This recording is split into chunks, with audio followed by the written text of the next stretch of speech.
पढ़ूंगी। सबसे पहले हम यह जानेंगे कि हिस्ट्री क्या होता है, यानी इतिहास क्या होता है। ग्रीक भाषा के हिस्टोरिया शब्द से निर्मित हिस्ट्री यानी इतिहास का शाब्दिक अर्थ होता है अन्वेषण से प्राप्त ज्ञान, यानी नॉलेज ऑब्टेन्ड बाय इन्वेस्टिगेशन। एक विषय के रूप में मानव सभ्यता के विकास के क्रम में अतीत की अभिलिखित घटनाओं यानी रिकॉर्डेड इवेंट का कालक्रमिक विवरण यानी क्रोनोलॉजिकल डिस्क्रिप्शन का अध्ययन ही इतिहास कहलाता है। हेरोडोटस को इतिहास का पिता यानी फादर ऑफ हिस्ट्री कहा जाता है। इन्होंने 5वीं सदी ईस्वी पूर्व में हिस्टोरिका नामक पुस्तक की रचना की थी। ग्रीक भाषा के हिस्टोरिया शब्द से निर्मित हिस्ट्री यानी इतिहास का शाब्दिक अर्थ होता है अन्वेषण से प्राप्त ज्ञान, यानी नॉलेज ऑब्टेन्ड बाय इन्वेस्टिगेशन। एक विषय के रूप में मानव सभ्यता के विकास के क्रम में अतीत की अभिलिखित घटनाओं यानी रिकॉर्डेड इवेंट का कालक्रमिक विवरण यानी क्रोनोलॉजिकल डिस्क्रिप्शन का अध्ययन ही इतिहास कहलाता है। हेरोडोटस को इतिहास का पिता यानी फादर ऑफ हिस्ट्री कहा जाता है। इन्होंने 5वीं सदी ईस्वी पूर्व में हिस्टोरिका नामक पुस्तक की रचना की थी। अब मैं प्राचीन भारत के बारे में पढ़ूंगी। प्राचीन भारत में सबसे पहले मैं प्राचीन भारतीय इतिहास के स्रोत के बारे में पढ़ूंगी, जिसका पहला पॉइंट है भारतवर्ष संसार के प्राचीनतम एवं महानतम देशों में अग्रगण्य है। ऐतिहासिक स्रोतों की उपलब्धता की दृष्टि से प्राचीन भारतीय इतिहास के स्रोतों को मुख्यतः 3 भागों में विभाजित किया जा सकता है। भारतवर्ष संसार के प्राचीनतम एवं महानतम देशों में अग्रगण्य है। ऐतिहासिक स्रोतों की उपलब्धता की दृष्टि से प्राचीन भारतीय इतिहास के स्रोतों को मुख्यतः 3 भागों में विभाजित किया जा सकता है। अब मैं साहित्यिक स्रोत के बारे में पढ़ूंगी, जिसका पहला पॉइंट है प्राचीन भारतीय साहित्यिक स्रोतों के रूप में धार्मिक साहित्य तथा धर्मेतर लौकिक साहित्य का अध्ययन किया जाता है। प्राचीन भारतीय साहित्यिक स्रोतों के रूप में धार्मिक साहित्य तथा धर्मेतर लौकिक साहित्य का अध्ययन किया जाता है। धार्मिक साहित्यों को 2 भागों में वर्गीकृत किया जा सकता है। ब्राह्मण साहित्य, जिसके अंतर्गत वेद, उपनिषद, रामायण, महाभारत, पुराण आदि आते हैं, तथा ब्राह्मणेतर साहित्य, जिसमें जैन एवं बौद्ध आते हैं। धार्मिक साहित्यों को 2 भागों में वर्गीकृत किया जा सकता है। ब्राह्मण साहित्य, जिसमें वेद, उपनिषद, रामायण, महाभारत, पुराण आदि आते हैं, तथा दूसरा ब्राह्मणेतर साहित्य, जिसमें जैन एवं बौद्ध आते हैं। धर्मेतर साहित्य में ऐतिहासिक ग्रंथ जो राजकवियों एवं अन्य लोक कवियों द्वारा रचित जीवन चरित्र और स्थानीय इतिवृत्तियां, कल्पनाशील गद्य व पद साहित्य को सम्मिलित किया जाता है। धर्मेतर साहित्य में ऐतिहासिक ग्रंथ जो राजकवियों एवं लोक कवियों द्वारा रचित जीवन चरित्र और स्थानीय इतिवृत्तियां, कल्पनाशील गद्य व पद साहित्य में है को सम्मिलित किया जाता है। अब मैं ब्राह्मण साहित्य के बारे में पढ़ूंगी। ब्राह्मण साहित्य में मैं सबसे पहले वेद के बारे में पढ़ूंगी, जिसका पहला पॉइंट है वेद भारत के प्राचीनतम साहित्य हैं, जिनके संकलनकर्ता महर्षि कृष्ण द्वैपायन वेद व्यास को माना जाता है। वेद भारत के प्राचीनतम साहित्य हैं, जिनके संकलनकर्ता महर्षि कृष्ण द्वैपायन वेद व्यास को माना जाता है। वेदों के माध्यम से ही हमें वैदिक आर्यों के विषय में पर्याप्त जानकारी प्राप्त होती है। वेदों के माध्यम से ही हमें वैदिक आर्यों के विषय में पर्याप्त जानकारी प्राप्त होती है। वेदों की कुल संख्या 4 है, ऋग्वेद, यजुर्वेद, सामवेद तथा अथर्ववेद। वेदों की कुल संख्या 4 है, ऋग्वेद, यजुर्वेद, सामवेद तथा अथर्ववेद। इन चारों वेदों को सम्मिलित रूप से संहिता के नाम से जाना जाता है। इन चारों वेदों को सम्मिलित रूप से संहिता के नाम से जाना जाता है। मैं सबसे पहले ऋग्वेद के बारे में पढ़ूंगी, जिसका समय काल है 1500 ईसा पूर्व से 1000 ईसा पूर्व। जिसका पहला पॉइंट है ऋग्वेद ऋचाओं में बद्ध भारत का सबसे प्राचीनतम ग्रंथ है। ऋग्वेद ऋचाओं में बद्ध भारत का सबसे प्राचीनतम ग्रंथ है। ऋग्वेद के अधिकतर मंत्र देव आवाहन यानी देव स्तुति से संबंधित है। ऋग्वेद के अधिकतर मंत्र देव आवाहन यानी देव स्तुति से संबंधित है। ऋग्वेद के मंत्रों का उच्चारण करने वाले पुरोहित को होत्री कहलाते हैं। ऋग्वेद के मंत्रों का उच्चारण करने वाले पुरोहित होत्री कहलाते हैं। ऋग्वेद में कुल 10 मंडल, 1028 सूक्त एवं 10,580 ऋचाएं हैं। ऋग्वेद में कुल 10 मंडल, 1028 सूक्त एवं 10,580 ऋचाएं हैं। ऋग्वेद के 2 से 7 तक के मंडल सबसे प्राचीन माने जाते हैं, वहीं पहला एवं 10वां मंडल सबसे अंत में जोड़े गए हैं। ऋग्वेद के 2 से 7 तक के मंडल सबसे प्राचीन माने जाते हैं, वहीं पहला एवं 10वां मंडल सबसे अंत में जोड़े गए हैं। ऋग्वेद की प्रासंगिकता को देखते हुए यूनेस्को द्वारा इसे विश्व मानव धरोहर के साहित्य के रूप में शामिल किया गया है। ऋग्वेद के प्रासंगिकता को देखते हुए यूनेस्को द्वारा इसे विश्व मानव धरोहर के साहित्य के रूप में शामिल किया गया है। अब मैं दूसरा वेद यजुर्वेद के बारे में पढ़ूंगी। यजुर्वेद एक कर्मकांडीय वेद है। इसमें विभिन्न प्रकार के यज्ञों से संबंधित नियमों या विधानों का संकलन किया गया है। यजुर्वेद एक कर्मकांडीय वेद है। इसमें विभिन्न प्रकार के यज्ञों से संबंधित नियमों या विधानों का संकलन किया गया है। यजुर्वेद एकमात्र ऐसा वेद है जो गद्य व पद दोनों रूप में है। यजुर्वेद की 2 शाखाएं हैं, शुक्ल यजुर्वेद तथा कृष्ण यजुर्वेद। यजुर्वेद एकमात्र ऐसा वेद है जो गद्य व पद दोनों रूप में है। यजुर्वेद की 2 शाखाएं हैं, शुक्ल यजुर्वेद तथा कृष्ण यजुर्वेद। शुक्ल यजुर्वेद केवल पद में है, वहीं कृष्ण यजुर्वेद गद्य एवं पद दोनों में है। शुक्ल यजुर्वेद केवल पद में है, वहीं कृष्ण यजुर्वेद गद्य एवं पद दोनों में है। यजुर्वेद में वर्णित कर्मकांडों को संपन्न कराने वाले पुरोहित को अधर्यु कहा जाता है। यजुर्वेद में वर्णित कर्मकांडों को संपन्न कराने वाले पुरोहित को अधर्यु कहा जाता है। अब मैं तीसरा वेद सामवेद के बारे में पढ़ूंगी। जिसका पहला पॉइंट है साम का शाब्दिक अर्थ गान या गायन होता है। इसमें मुख्यतः यज्ञों के अवसर पर गाए जाने वाले मंत्रों का संग्रह है, जिसे गाने वाले को उद्गाता कहा जाता है।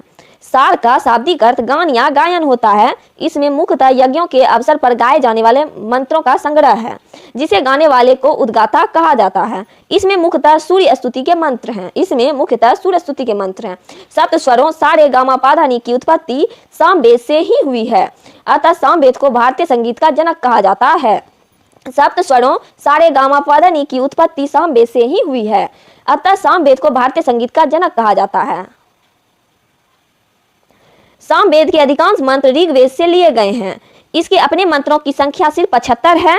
सामवेद की मूलतः 3 शाखाएं हैं, कौथुमीय, रामायणीय तथा जैमिनीय। सामवेद के अधिकांश मंत्र ऋग्वेद से लिए गए हैं। इसके अपने मंत्रों की संख्या सिर्फ 75 है। सामवेद की मूलतः 3 शाखाएं हैं, कौथुमीय, रामायणीय तथा जैमिनीय।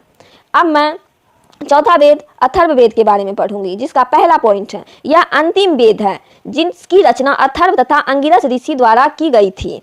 अथर्व ऋषि के नाम पर ही इसका नाम अथर्ववेद पड़ा। यह अंतिम वेद है जिसकी रचना अथर्व तथा अंगिरस ऋषि द्वारा की गई थी। अथर्व ऋषि के नाम पर ही इसका नाम अथर्ववेद पड़ा। इसे अथर्व अंगिरस वेद भी कहा जाता है। अथर्ववेद में जादू टोना, वशीकरण, भूत प्रेत, ब्रह्म ज्ञान, रोग निवारण तथा विभिन्न औषधियों का वर्णन है। अथर्ववेद में जादू टोना, वशीकरण, भूत प्रेत, ब्रह्म ज्ञान, रोग निवारण तथा विभिन्न औषधियों का वर्णन है। किसी यज्ञ में व्यवधान उत्पन्न होने पर उसका निराकरण अथर्ववेद द्वारा ही किया जाता था, अतः इसे ब्रह्म वेद या श्रेष्ठ वेद भी कहा जाता है। किसी यज्ञ में व्यवधान उत्पन्न होने पर उसका निराकरण अथर्ववेद द्वारा ही किया जाता था, अतः इसे ब्रह्म वेद या श्रेष्ठ वेद भी कहा जाता है। इसके मंत्रों का उच्चारण करने वाले पुरोहित को ब्रह्म कहा जाता है। अब मैं ब्राह्मण, आरण्यक, उपनिषद तथा वेदांग के बारे में पढ़ूंगी, जिसका पहला पॉइंट है ब्राह्मण ग्रंथों की रचना वेदों में वर्णित यज्ञों एवं कर्मकांडों के विधान एवं उनकी क्रियाओं को विधिवत समझने के लिए गद्य रूप में की गई। ब्राह्मण ग्रंथों की रचना वेदों में वर्णित यज्ञों एवं कर्मकांडों के विधान एवं उनकी क्रियाओं को विधिवत समझने के लिए गद्य रूप में की गई। ब्राह्मण ग्रंथों के परिशिष्ट के रूप में जंगलों में निवास करने वाले सन्यासियों एवं शिष्यों के मार्गदर्शन के लिए लिखे गए ग्रंथों को आरण्यक के नाम से जाना गया। ब्राह्मण ग्रंथों के परिशिष्ट के रूप में जंगलों में निवास करने वाले सन्यासियों एवं शिष्यों के मार्गदर्शन के लिए लिखे गए ग्रंथों को आरण्यक के नाम से जाना गया। उपनिषद शब्द उप तथा निषद नामक 2 शब्दों से मिलकर बना है, जिसमें उप का अर्थ है समीप तथा निषद का अर्थ है बैठना, अर्थात इसमें शिष्य गुरु के पास बैठकर ज्ञान सीखता था। उपनिषद शब्द उप तथा निषद नामक 2 शब्दों से मिलकर बना है, जिसमें उप का अर्थ समीप तथा निषद का अर्थ है बैठना, अर्थात इसमें शिष्य गुरु के पास बैठकर ज्ञान सीखता था। उपनिषदों में कर्मकांडों का विरोध किया गया है तथा भक्ति के स्थान पर ज्ञान पर बल दिया गया है। वेदों का अंतिम भाग होने के कारण उपनिषदों को वेदांत के नाम से भी जाना जाता है। उपनिषदों में कर्मकांडों का विरोध किया गया है तथा भक्ति के स्थान पर ज्ञान पर बल दिया गया है। वेदों का अंतिम भाग होने के कारण उपनिषदों को वेदांत के नाम से भी जाना जाता है।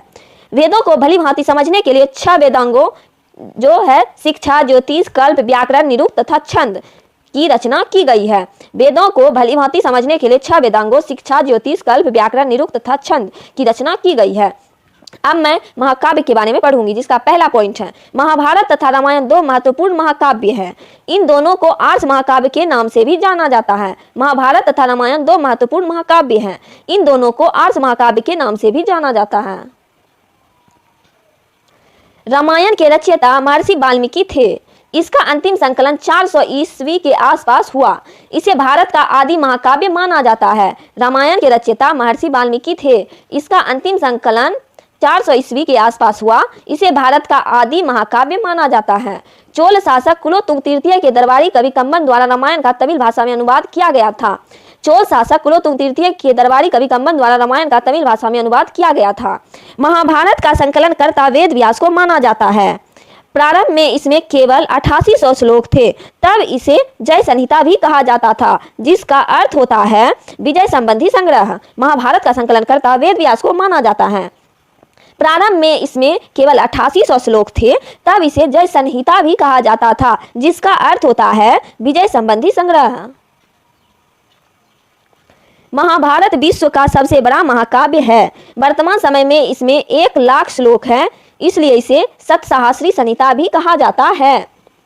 महाभारत विश्व का सबसे बड़ा महाकाव्य है। वर्तमान समय में इसमें 1 लाख श्लोक हैं, इसलिए इसे सप्तसाहस्री संहिता भी कहा जाता है। अब मैं स्मृतियां एवं पुराण के बारे में पढ़ूंगी, जिसका पहला पॉइंट है स्मृतियां हिंदू धर्म की कानूनी ग्रंथ मानी जाती है।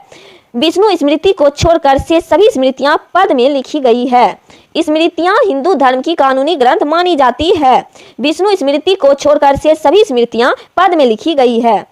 स्मृतियों में मनुस्मृति को सबसे प्राचीन एवं सबसे प्रामाणिक माना जाता है। इसमें स्त्रियों को वेदाध्ययन का अधिकार नहीं दिया गया है। स्मृतियों में मनुस्मृति को सबसे प्राचीन एवं सबसे प्रामाणिक माना जाता है। इसमें स्त्रियों को वेदाध्ययन का अधिकार नहीं दिया गया है। याज्ञवल्क्य स्मृति, नारद स्मृति तथा विष्णु स्मृति इत्यादि प्रमुख स्मृतियां हैं।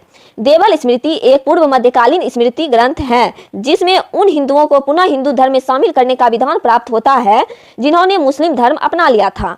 याज्ञवल्क्य स्मृति, नारद स्मृति तथा विष्णु स्मृति इत्यादि प्रमुख स्मृतियां हैं। देवल स्मृति एक पूर्व मध्यकालीन स्मृति ग्रंथ है, जिसमें उन हिंदुओं को पुनः हिंदू धर्म में शामिल करने का विधान प्राप्त होता है जिसमें मुस्लिम धर्म अपना लिया था। प्राचीन भारतीय इतिहास का सर्वप्रथम क्रमबद्ध वर्णन पुराणों से प्राप्त होता है। पुराणों के रचयिता अथवा संकलनकर्ता लोमहर्ष तथा उनके पुत्र उग्रश्रवा को माना जाता है। प्राचीन भारतीय इतिहास का सर्वप्रथम क्रमबद्ध वर्णन पुराणों से प्राप्त होता है। पुराणों के रचयिता अथवा संकलनकर्ता लोमहर्ष तथा उनके पुत्र उग्रश्रवा को माना जाता है। पुराणों की कुल संख्या 18 है, जिसमें मत्स्य पुराण को सबसे प्राचीन एवं प्रामाणिक माना जाता है। पुराणों की कुल संख्या 18 है, जिसमें मत्स्य पुराण को सबसे प्राचीन एवं प्रामाणिक माना जाता है।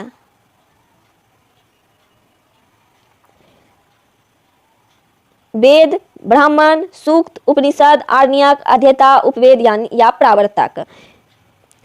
सबसे पहला वेद ऋग्वेद। इसके ब्राह्मण है कौशितकी और ऐत्रेय। इसमें सूक्त की संख्या है 1028 मंत्र। इसके उपनिषद है कौशितकी और ऐत्रेय। इसके आरण्यक है ऐत्रेय, कौशितकी। अध्येता है होत्री और इसके प्रवर्तक हैं आयुर्वेद यानी प्रजापति।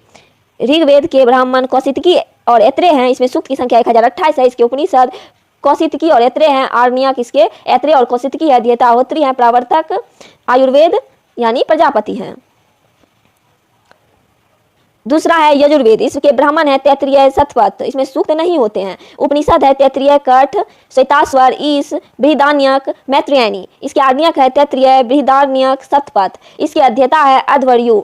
इसके उपवेद यानी प्रवर्तक है धनुर्वेद, विश्वामित्र। दूसरा है यजुर्वेद। इसके ब्राह्मण तैत्तिरीय, शतपथ। इसमें सूक्त नहीं होते हैं। उपनिषद है तैत्तिरीय, कठ, श्वेताश्वर, ईश, बृहदारण्यक, मैत्रेयनी। इसके आरण्यक है तैत्तिरीय, बृहदारण्यक, शतपथ। इसके अध्येता है अध्वर्यु। इसके उपवेद यानी प्रवर्तक है धनुर्वेद, विश्वामित्र। तीसरा है सामवेद। इसके ब्राह्मण है षड्वीस, पंचवीस। इसे तांड्य ब्राह्मण भी कहते हैं। इसमें सूक्त की संख्या 1875 मंत्र। इसके उपनिषद केन और छंदोग्य है। आरण्यक जैमिनीय, छंदोग्य। इसके अध्येता उद्गाता। उपवेद यानी प्रवर्तक गंधर्व वेद, नारद। तीसरा है सामवेद। ब्राह्मण है षड्वीस, पंचवीस। इसे तांड्य ब्राह्मण भी कहते हैं। सूक्त है 1875 मंत्र। उपनिषद केन, छंदोग्य। आरण्यक है जैमिनीय, छंदोग्य। इसके अध्येता है उद्गाता। उपवेद यानी प्रवर्तक है गंधर्व वेद यानी नारद। चौथा है अथर्ववेद। ब्राह्मण है गोपथ। सूक्त की संख्या 6000 मंत्र। उपनिषद है इसके मांडुक्य, प्रश्न, मुंडक। इसमें आरण्यक नहीं है। इसके अध्येता है ब्रह्म। इसके उपवेद यानी प्रवर्तक है शिल्पवेद, विश्वकर्मा। चौथा है अथर्ववेद। इसके ब्राह्मण है गोपथ। सूक्त की संख्या 6000 मंत्र। उपनिषद है मांडुक्य, प्रश्न, मुंडक। इसमें आरण्यक नहीं होते हैं। इसके अध्येता है ब्रह्म।